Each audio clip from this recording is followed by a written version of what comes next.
Danas ćemo pokazati kako u realnosti, u stvarnom svijetu praktično, izgledaju neke od komponenata koje smo vidjeli i ono isto električno kolo koje smo simulirali, kako izgleda spojeno sa pravim elementima. Ovo je naponski izvor, sposoban da da napon do 30 V i struju do 3 ampera. Da vidimo kako izgleda jedan otpornik.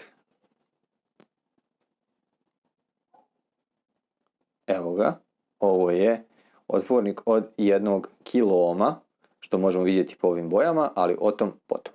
Električno kolo spojit ćemo na jednoj ovakvoj matrici koju nazivamo protobord i ona je interesantna po tome što možemo u ove rupice da zavodemo ovakve provodne veze i grupisane su po 5, tako da čine jedan čvor. Dakle, ovih 5 su jedan čvor, a ovih 5 su drugi čvor, ovih 5 su treći čvor, četvrti čvor i tako dalje.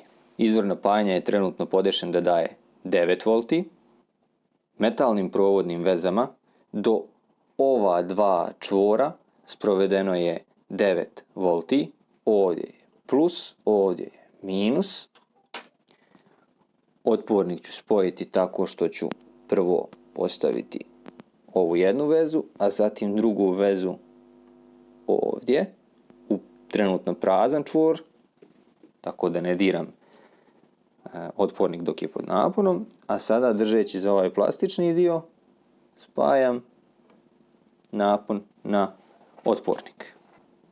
Da bismo izmjerili napon i struju koristit ćemo uređaj koji se zove multimetar. Ovi kontakti su iznutra provodni i završavaju ovakvim sondama koje ćemo iskoristiti da vidimo šta se u stvari dešava u našem električnom kolu. Imamo dakle izvor napajanja, imamo potrošač i sada još izmjerimo napon na potrošaču koji će se prikazati ovdje.